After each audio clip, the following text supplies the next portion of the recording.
So I guess now the mic will be to the first one who has an interesting open problem to present. Do you have any proposition? I can give one, but is there any alternative proposition? So I have one, but I can wait. Well, okay, I will leave you the first one, I guess.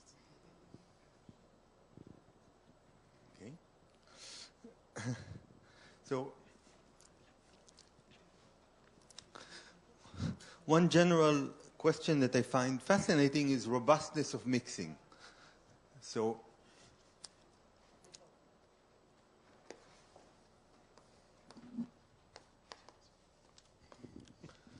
here is the kind of general question.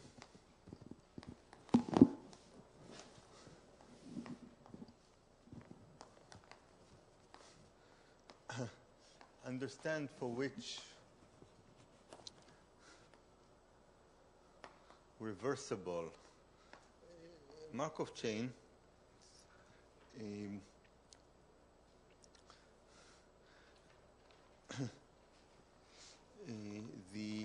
the mixing time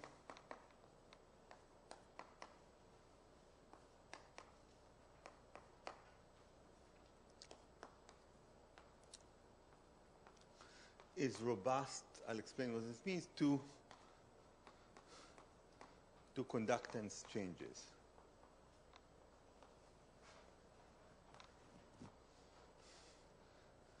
So any reversible Markov chain can be represented by a graph with weights, which are the conductances.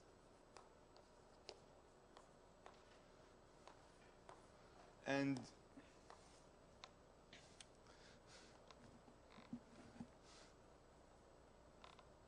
so each weight is labeled by this edge that it's on, and the transition probabilities, as usual, are proportional to the weights, Wxy over the total weight at x. And because it's reversible, these weights are symmetrical. They don't depend on direction. Okay? And now the question is, suppose that I change the weights in a bounded fashion. So we have new weights W tilde, so that for every edge E, W tilde E over WE is bounded above and below some constants. Now the question is, for which class of chains, so we'll see we need some condition, the T mix of the new chain. So T mix tilde refers to the mixing time with these revised weights. I want to compare it to the T mix. Okay, and here it's always, say, we fix the epsilon equals a quarter for, so we want to wait till the total variation distance from any starting point is less than a quarter of from stationarity. So, and we want this to be bounded by above and below by some constants. Of course, they don't need to be the same constants. So, but the point is, these should just depend maybe on C1 and C2 and the class of chains we want to consider. So this is kind of the general problem. Yes? Does it matter what C1 and C2 are? Is it equivalent for No, it doesn't matter. So you can think of C1 and C2 as 1 and 2. Yeah, so, and in fact, I like to, since we don't really understand this problem, I like to think of the special case when we start with a graph where all the weights are 1, and we just choose a subset of edges and change the conductance to 2. If you understand this case, it's probably the ideas could generalize. Okay, so some things that we know is in a paper with Perla Susi where we compared mixing times to heating times, we also showed that the trees are robust.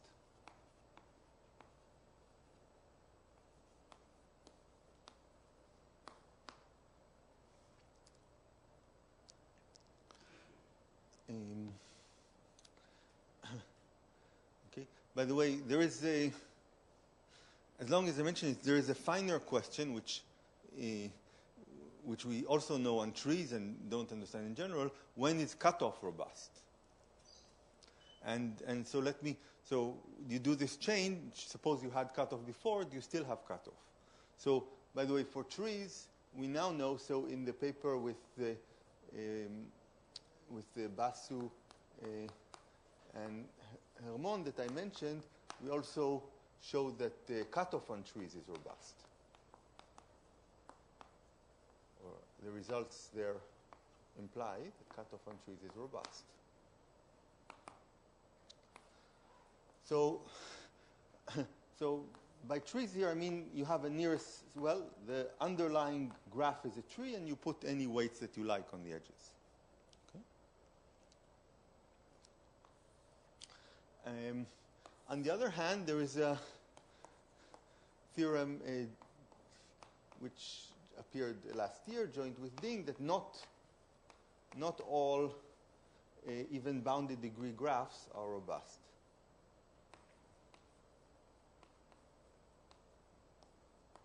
So we have a construction of an example.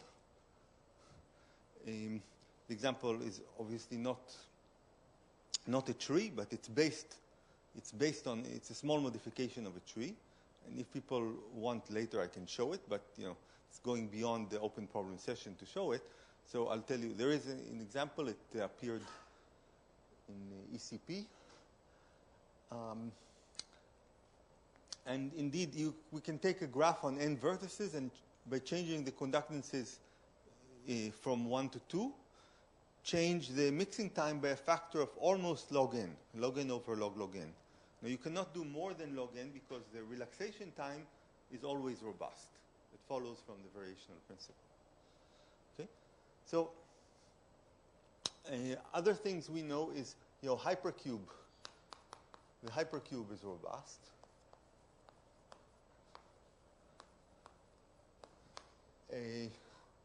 So for fixed D, for fixed dimension, if you take Z mod n to the D, so this is a torus. This is taking a cycle on n vertices and taking the Dth power, or in other words, taking ZD mod n in each coordinate. When D is fixed, this is robust. So in these examples, we have geometric bounds for mixing. So for instance, if you look at the torus, you can bound the mixing time from below by the relaxation time. And for fixed dimension, they're the same up to constant. But you can bound the mixing time from above using the spectral profile. So I won't go into that, but you can find a paper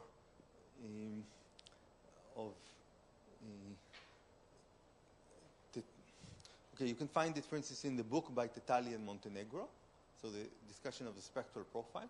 And when you're in the torus, the upper bound you get from spectral profile, which is robust, and the lower bound you get just from relaxation time, which is also robust. They match.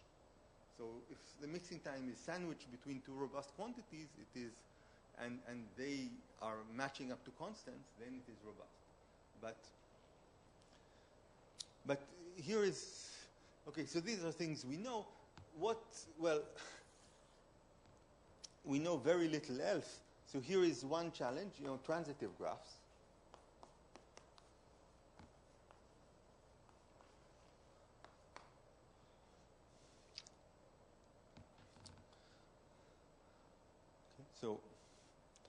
So you start with a transitive graph, or even with a Cayley graph. Is that so? So if you have a Cayley graph, you can. So let me end this question with the most embarrassing version. So start with a Cayley graph, and a Cayley graph you can always. So you have a finite group, and you have some generators, and we're doing simple random walk. So on this Cayley graph, so the edges can be labeled by the generators. And suppose that only change the weights on the generator. So this is a special case. I'm looking for robustness, but I change it so it's still a transitive chain. So in other words, I change the weights on the generators, but wherever a generator appears, it gets the same weight. Okay, so I just choose a subset of the generators and assign them weight, 2 instead of 1.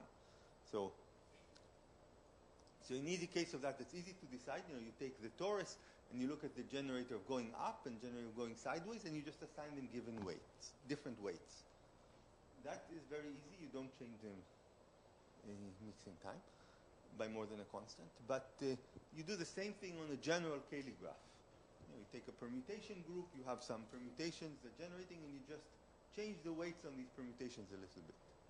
Show that that doesn't affect the mixing time by more than a constant. This is the most embarrassing variant, especially when it's recorded, to say that, admit that we don't know to answer such questions.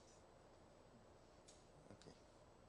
So let me stop here. I have another question, but I'll leave it to the end if there's time. It's on something completely different.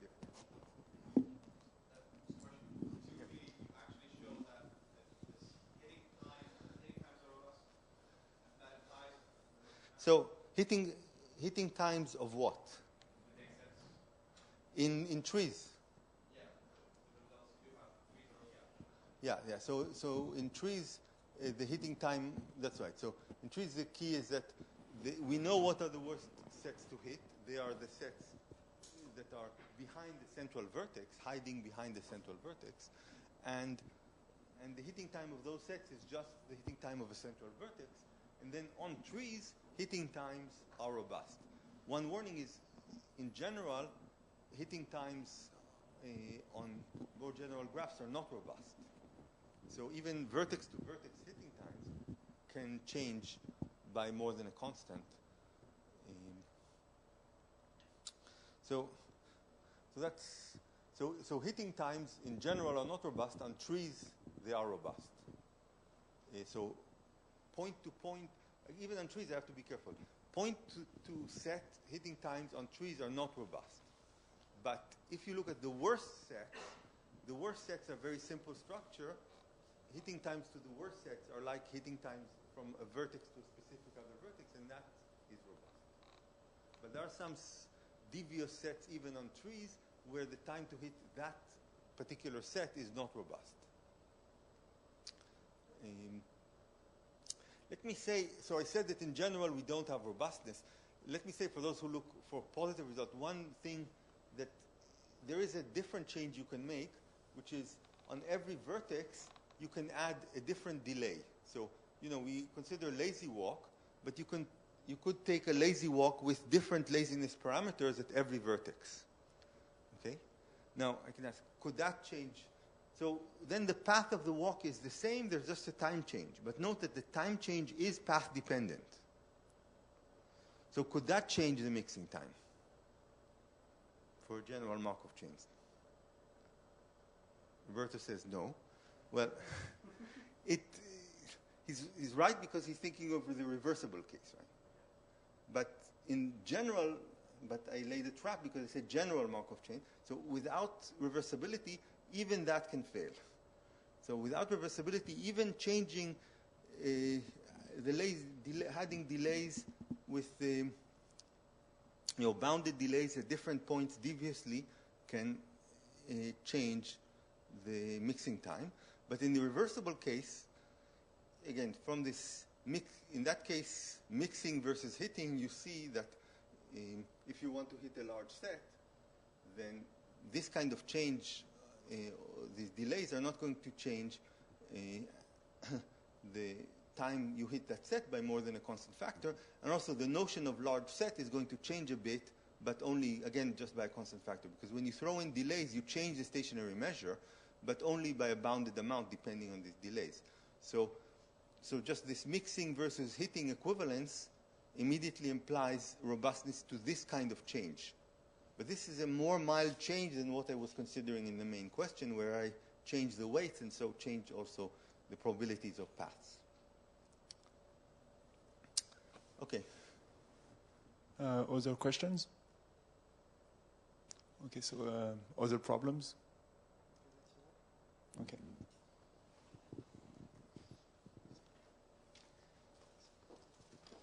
So this is a slightly more graph theoretic Markov chain.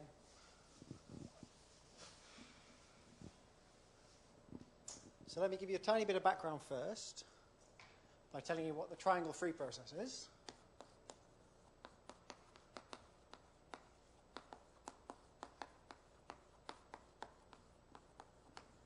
Which is introduced by Bolobash and Erdos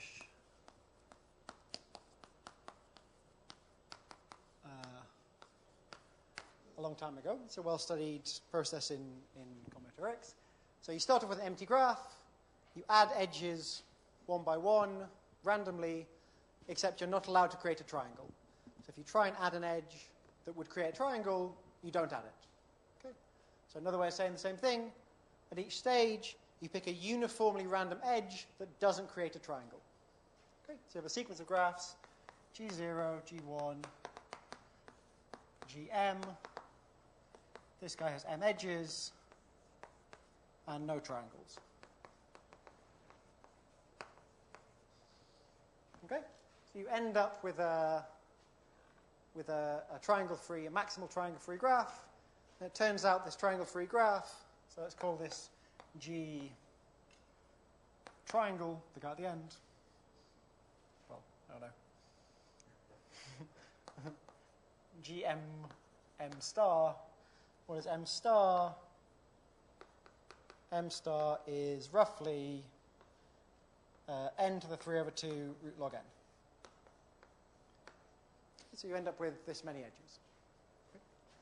Okay, so how are we going to make this a Markov chain?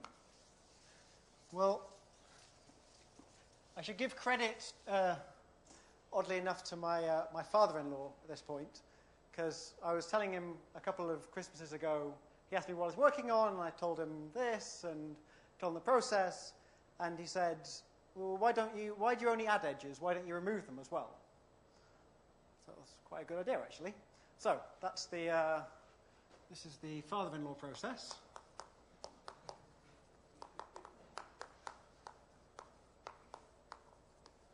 This is due to Peter Hughes Hallett.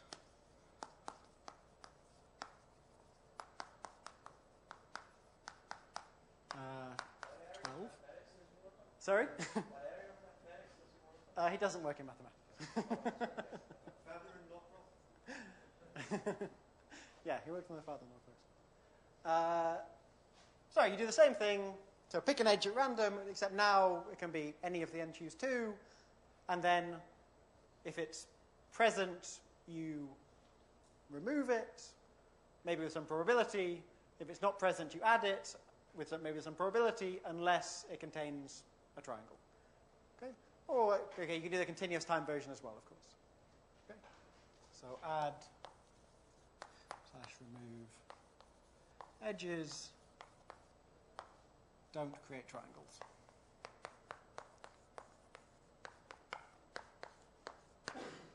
Okay? So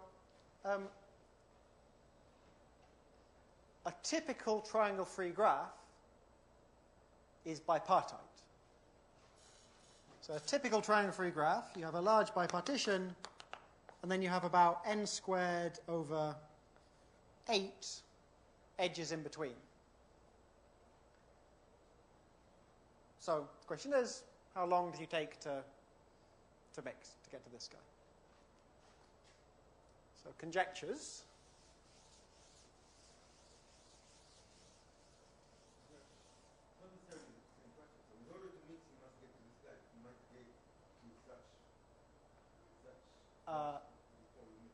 True. So,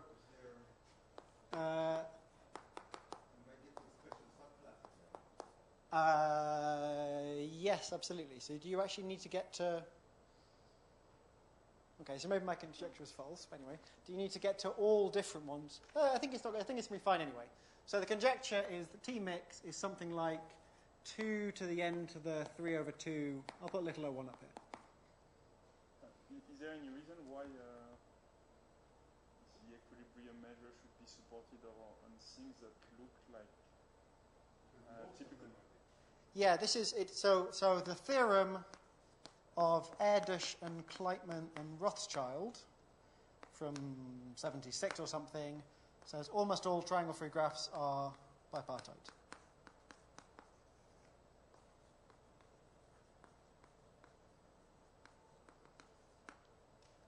So if we're in some kind of symmetric case, Okay. then you should end up with something dense. Yeah, and the asymmetric case I'll say in a second. Yeah. So a typical triangle-free graph has many more edges than the graph you end up with in triangle-free graph. Yes, exactly. So this is sort of what I think is interesting about it. If you with very high probability, if you run the process, you'll end up in this guy with n to the 3/2 edges that doesn't look anything like bipartite at all. He's really, really far from bipartite. He actually looks like a random graph. But somehow you have to end up getting to this guy because that's what the stationary measure is. The question is, how do you get there? What's sort of the shortest path? So one way to do it, so where does this conjecture come from? Well, one way to do it would be just to fix a bipartition, add in here something like n to the 3/2 plus epsilon edges, and nothing in here. And then once you've got this, then you'll very quickly go to this. Because it's very hard. By the time you've got this many edges in between, it's very hard to add extra edges in. So this should really be the bottleneck. It should be that you sort of remove everything, add in a random set of n to the 3/2, and then you win. Which probably means, so conjecture 2, no cutoff. You're waiting for this very unlikely event, and it could happen at any time. I don't know if this will be a counterexample to Yuval's conjecture or not, because I don't know what the relaxation time is, partly because I don't really know what the definition of this is. Well, yeah, so I don't really know. Yeah, okay. So, okay, you can.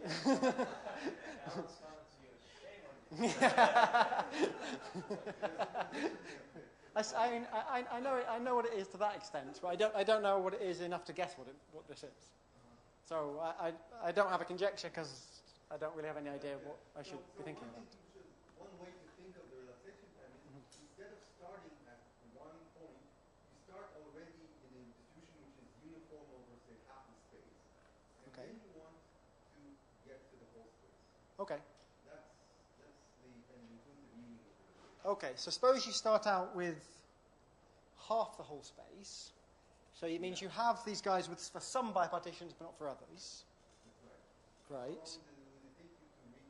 So yeah, what's the closest bipartition that you have to this one if you have about half of them? You're probably pretty close, right? So it would take very little time at all. You would have this bipartition, except for some of these guys would be on the wrong side. And you'd have to switch those. Is that right? If you have a positive measure. No, but if you start from half the measure, it's already supported on the graphs that are Right, but you might have Yeah, but which? Yeah, which bipartitions do you have? Yeah, yes. The question is. So you actually have a subset of the hypercube of density, positive density. Right. How many coordinates do you have to change to get to the furthest point? So you might just get the bottom one, and you might have to change half of them. Okay. Yeah. So in that case, this should be also the same thing. So maybe it's not a counterexample. Well, okay. These two conjectures can be true, and it could still be a counterexample. But okay. I mean, the difference between the ratio of P to real is only the most log of the state space. Okay. So yes, it's Right, in an n. Yeah. Okay. Okay. So we're probably very far from determining whether it's. Yeah. And so a second question would be: once you have reached a complete bipartite, how long does it take to leave it again? So that should take much longer, actually. Once you've reached this complete bipartite stage, probably you have to remove order n squared of them. So time to leave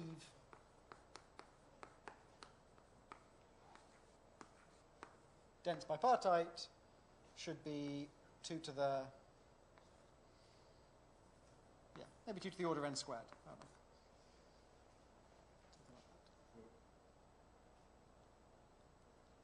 So in this theorem of EKR76, what is known about the proportion of non-bipartite elements? Non-bipartite or not, yeah, so each edge costs you constant to the n. So there's exponentially few in n that have, so each edge costs you a factor of 2 to the constant n. Right, and if I want something that's not close to bipartite, that means Really far away, really, yeah, right. then it'll probably cost you 2 to the n squared. Yeah, I think. Yeah, which this is probably true then. What did you mean exactly by leave what? Right, time to go from, so the time it takes to go from some dense bipartite thing to something that looks like G delta, I guess. Because I think what will happen is this thing, so especially if we give it some bias, so I haven't said about the bias yet, but if we bias it to have more or fewer edges, then it might spend a lot of its time in G delta till it eventually escapes and goes to bipartite, and then it'll stay there for this amount of time before it jumps back, where it'll spend this long down here before it jumps back again.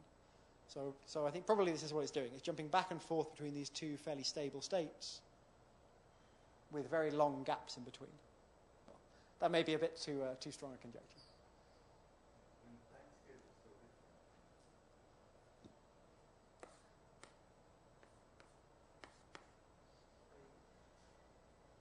Thought you had the various theorems on convergence in time scaling, but here the natural thing to say is when you scale these, I mean this portion of the G and star is so negligible, it can disappear. But I mean, why would you scale things? I mean, Well, but you don't think there could be other intermediate classes that you could that would be very interesting. Maybe you spend some time looking like Nogalon's quasi-random triangle-free graph or something. Would be nice. But no, so I think it's probably a very hard question because understanding triangle-free graphs, or at some level, there has to be a very hard question here because we know very little about triangle-free graphs that are sparse. What about Tom Bowman's triangle removal process? What does that lead to? That's a good question.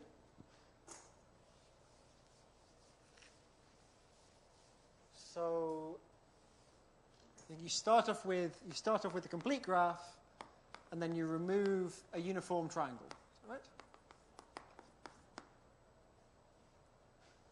There's an expert somewhere in the room. Not in the room. Okay. The other left. It was left. Okay. So that leads you to also, I believe, so I haven't actually read their paper, a random light graph with roughly this many edges, but without the root log. Is that right? So, no, they don't prove it. So n to the 3 over 2 plus little o1, something like that. And then what we want to do is what? Add back in triangles? I'm not quite sure what the natural process is. I forgot what the expert there. So that lends some support to your story that there are really two important classes. Yeah, I think so. This is as dense as a triangle-free graph can be and still be really random-like. And then there's some higher level, which is an example that you can still be much denser and quasi-random in some sense, but it's a much weaker notion of randomness. And then almost all of them are very dense. So I think there are these two main classes. If there weren't, it would be really interesting. It would be much more interesting if these conjectures are false. So it's a win-win. Yeah. Hedging my bets. Yeah, and there's an asymmetric version as well. Maybe I won't mention it. Any more questions? No? Any answers? Sorry for Sorry for bringing graph theory into this nice conference. Okay, so do we have a next problem? Okay, so I guess I can expose. There you go. You're next. No, I think he's going to. So,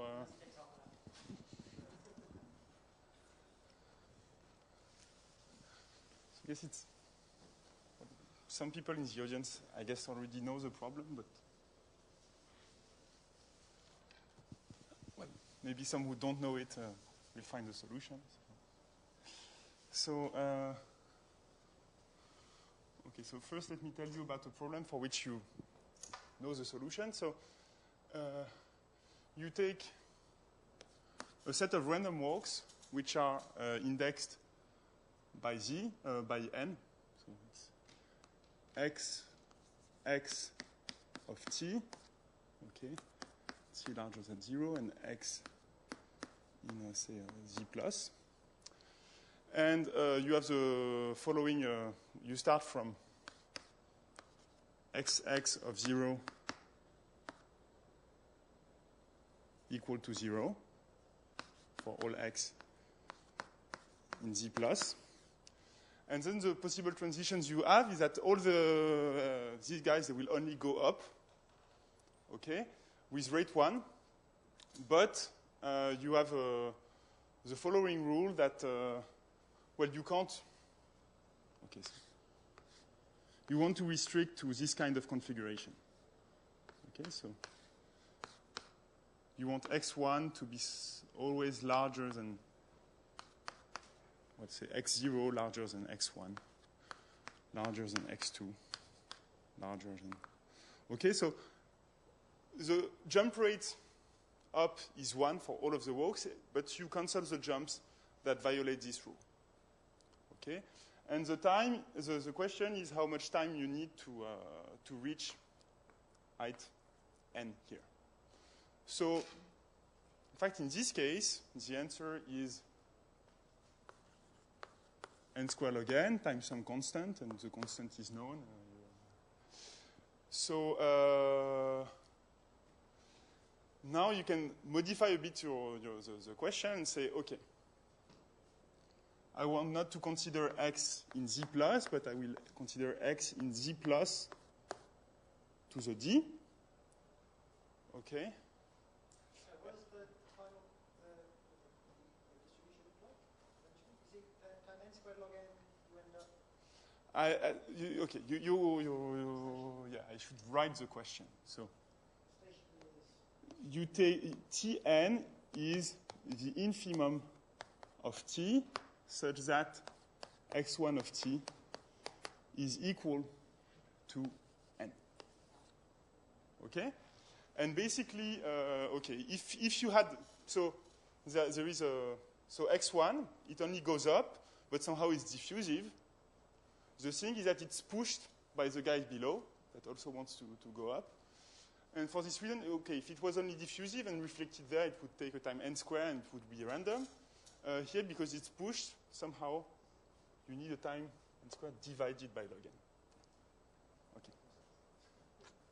Okay, and you can either, well, okay, and times c and times 1 plus little o of 1. Okay? And this little o of 1 is random, but first order t is not random. Okay? So now you want x to be indexed by z plus to the d, and okay, you look at, you say that x1 is larger than x, okay. Say that x is larger than y if for all I in 1D, well, it's just the usual order. Xi is larger than yi, okay? And now you want your condition here, you change it to, okay, for all xy which satisfy this, we want this to be true. The opposite inequality. Yeah, I guess because you want x0 to be the largest one. X bigger than Y. Yeah. Okay. So now you have this kind of the same picture, but in d dimensions, and you wonder what's the time you need for x0 to reach n. So for d equal 2, it turns out that I guess the answer is the same. Maybe you don't know the constant, and I guess it's so Caputo, Martinelli, Simenos, and Toninelli in 2010. The question is, what about d equal 3 and higher?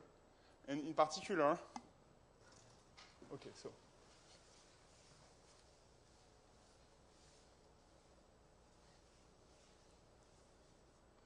it's not difficult to show that,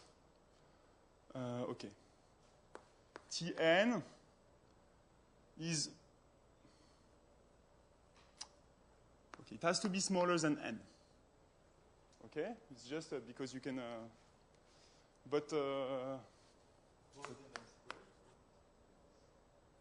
it's larger than n, sorry. Okay, can you show something like this?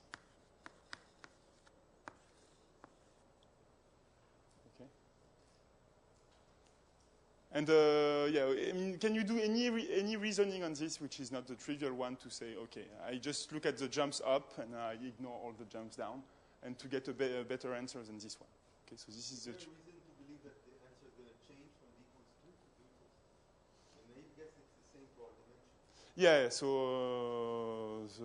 I guess this is the right answer. Okay, and the lower bound is.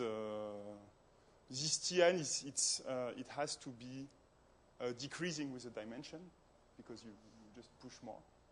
Okay. It is decreasing with the dimension. So, I guess it should stay of the same order. Maybe the constant changes. So basically the question is this one. Can you show? And maybe I don't think I can do anything with log corrections either. Yes? So what was the result for d equals 2? Okay. D equals 2 is the same as what? Yeah. Different function.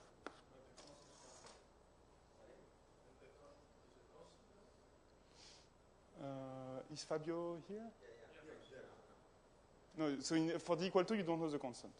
Okay. But you know that there is a constant? Or can you know it?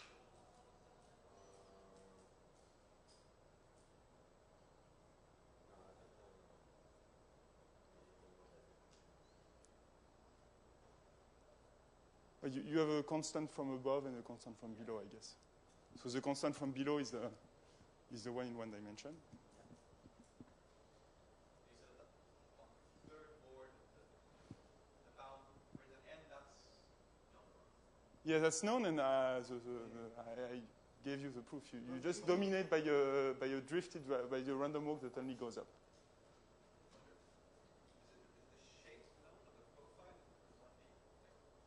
Oh, in 1D, the profile is known. It's what you get is a fraction of a parabola. No, you get an hyperbole. Sorry. No, what do you get in? Yeah, you get an hyperbole in 1D.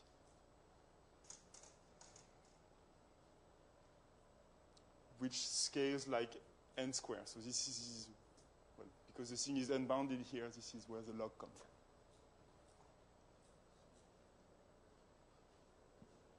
Okay, so if there is no answer to the problem, maybe we can switch to the next one.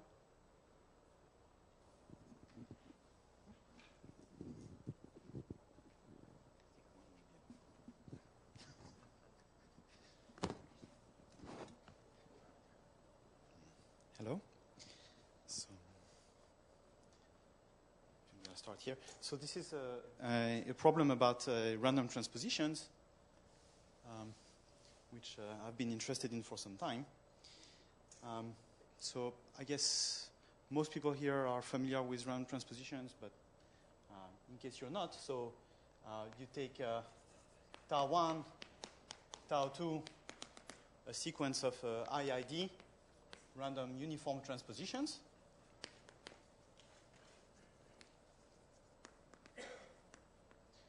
And with this, you construct a process which is xt, which is tau 1, tau t. And I guess for now, I'll do it. Okay, so it's a bit better to think of it in a continuous time. And so this is t non-negative, and nt is independent Poisson process with rate 1. Okay, and so the theorem that is very famous of Diaconis and Shahshahani in 1981 is that there is cutoff at a time which is roughly of order n log n.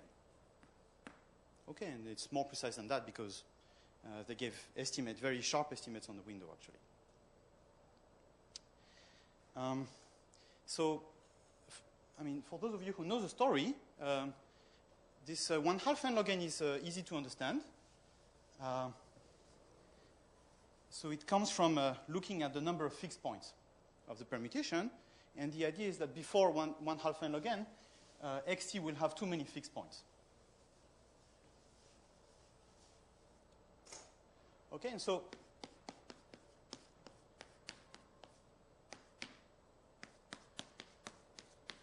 if you look at the number of fixed points of a uniform permutation, so this is something that's very classical, and it's essentially a Poisson distribution with min 1. Okay, so of order 1 fixed points. But the idea is that if t is smaller than 1/2 n log n, then there's a really lot of fixed points. Okay, so it's big if t is less than 1 minus epsilon 1/2 n log n. Okay, and so that's easy to realize because so if you think of the deck of cards, so what you do at each step is that you're picking 2 cards uniformly at random and you're switching them. So there's at least as many fixed points as there are cards that you never touched.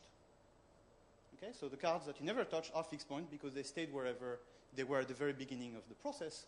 So these are fixed points. And just the coupon collector tells you that the time to touch all the cards will be n log n divided by 2 because you're touching 2 cards at the same time. So before that, there really is a lot of fixed points.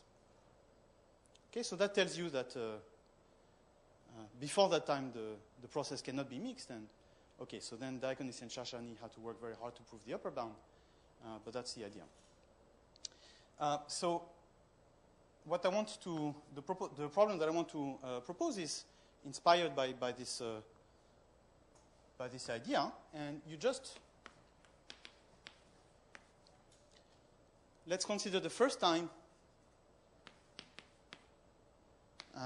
such that all cards have been touched. Once. At least once. Okay, you can consider xt, which is the random permutation which you obtained at that time.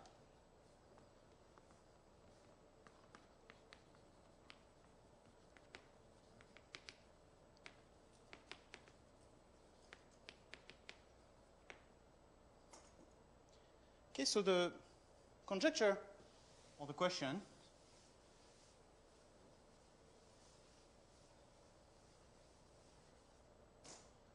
I'll phrase it as a question. Is it true?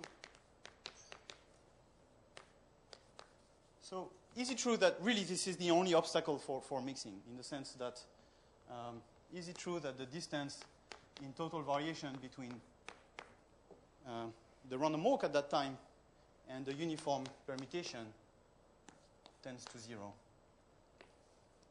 as n tends to infinity? Okay, and so this is a random time. If that's true, then it's a random time at which we know that basically the random permutation is, the random walk is uniformly distributed up to negligible events. And it would be kind of optimal because if you look at time t minus 1, for instance, then definitely the total variation distance does not tend to 0 at that time. Okay, so it's a kind of a, if you want, so if that's true, then it's a kind of a weak notion of stationary time.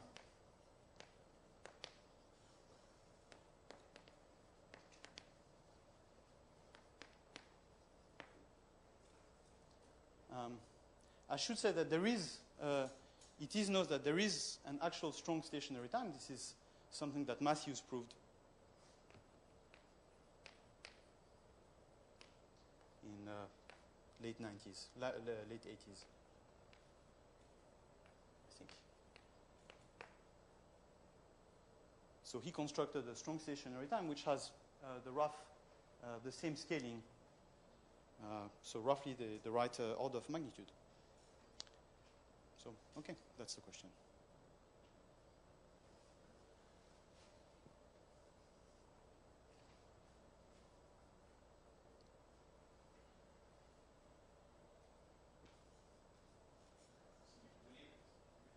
Yes, I believe it to be true.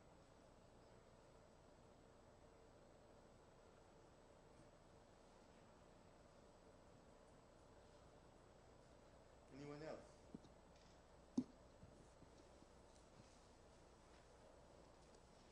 Okay. So,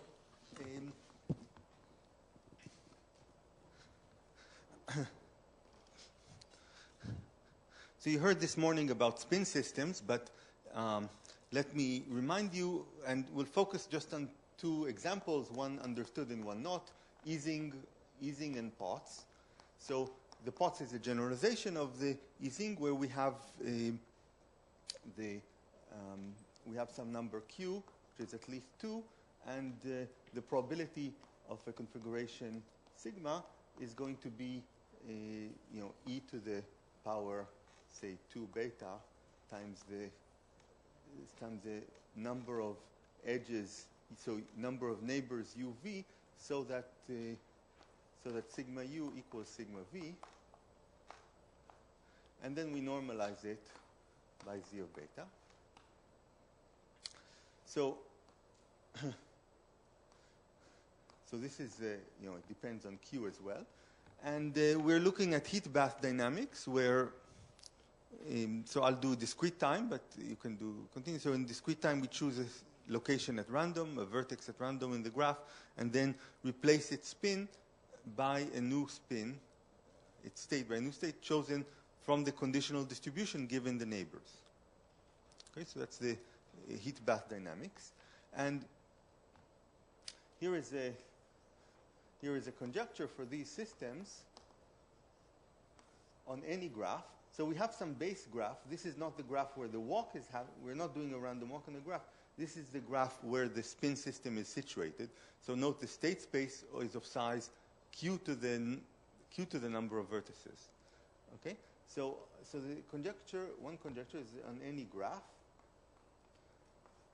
T mix is bigger than, well, 1/2 plus maybe little o of 1 times n log n.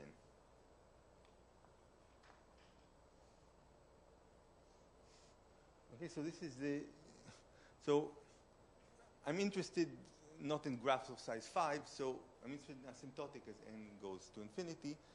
So I'm allowing this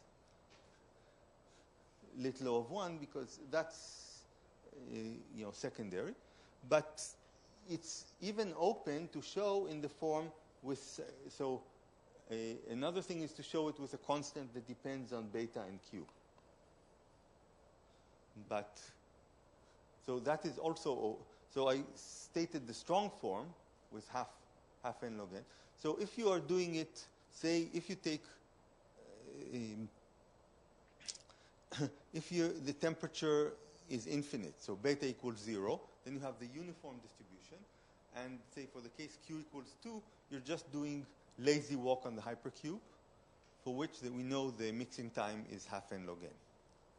So for q equals 2 spins, and beta beta equals 0 or equivalently no edges in your graph at all, okay, then you're just choosing a location and replacing its value by a fresh independent value, and that's half n log n. It's also half n log n if you take any larger q and have beta equals 0, because q is, q is a constant. Q is not growing with infinity to infinity. Okay, so what is known? So there is so this conjecture is open except for q equals 2, but let me tell you, there's one basic, very nice result of Hayes-Sinclair from 2005. They show that for these and much more general spin system, so Hayes-Sinclair showed that T mix is bigger than some constant that depends on degree times n log n. So we have this base graph, and if its degree is small, then they give you a result which is very nice. The constant is not optimal, but at least it's a constant. However, if this constant has a pretty bad dependence on degree, like 1 over d, so the constant in their theorem, so once the degrees are log n, the bound becomes useless. But for small degrees, which capture many cases, this is very good. It still doesn't capture our intuition that the infinite temperature should be the fastest. Whenever you have some finite temperature, this kind of restricts the chain, makes it more hard to mix. That's the intuition. Okay, so anyway, that's one result. The other result, so with Jian Ding, we have a published paper in Annals IHP, which in the published version, it proves this for the Ising model, so just q equals 2, crucially using monotonicity, and we have it with a quarter n log n, so not with half, with a quarter, in the published paper. And what happened is about when we got right when the paper appeared, about a couple of weeks after it appeared, I met with Jian, and we realized that just by simplifying our proof a bit, getting rid of some useless parts, we could get the half n log n. So, yes, that's right. They were hiding the truth. So complexity can. So we removed some. So there was a nice argument, and then there was some part that made it worse. And if we removed it, we got a nicer proof of half n log n. So of course we can't publish another paper on that. So what we did is we modified, on the archive, we added an appendix, the short version. So on the archive, you can find the half n log n. But this is really breaks down for larger Q. So, but I'm 100% convinced that the lower bound is going to hold for all Q. But missing for pots is monotonicity. Yeah, that's right. So monotonicity is what's missing. But we have a proof sketch where if it doesn't work, then something extremely weird has to happen for pots, which we can't rule out. So it's really a very strange scenario. So.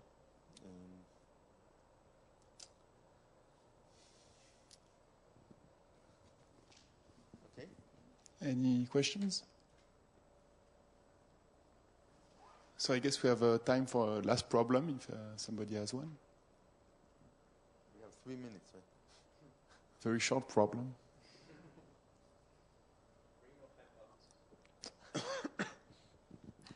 Okay, any idea for Riemann hypothesis? Okay, so I guess we will adjourn the session. Thank you. I thank very much the people that presented some problems, and thank you all for your contributions.